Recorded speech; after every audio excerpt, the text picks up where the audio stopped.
এ দোকানদার দাঁড়া, তুই আমার কি ফেসওয়াশ দিছিস? কেন কি হয়েছে? তুই আমার যে ফেসওয়াশ দিছিস তাতে আমার মুখ একটু সাদা হচ্ছে না। ভাই ভাই এই কথাটি যেন আর কেউ না জানে ভাই। এই কথাটা যদি আর কেউ জানে তাহলে আমার কোম্পানির মান সম্মান ধুলোয় মিশে যাবে ভাই, ধুলোয় মিশে যাবে। আপনার বউ কিন্তু এই কোম্পানি ফেসওয়াশ আর কিনবে না ভাই, তাহলে আমার কোম্পানি লাটে উড়ে যাবে। এবারে আমি তোকে মাফ করলাম, এরকম ফেসওয়াশ নিয়ে না বানাইস। এ তুই ওট ওট পাশ হয়ে দে। আচ্ছা ভাই।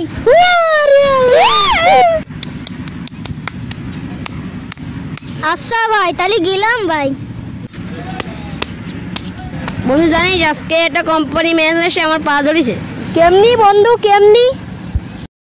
আমি যে কোম্পানি ফেসওয়াশ মাখি ওই কোম্পানি ফেসওয়াশ মাখি আমার কোনো উন্নতি আছে না, তো এই জন্য ওই কোম্পানি ম্যানেজার আমার পা ধরেছে। ও মা।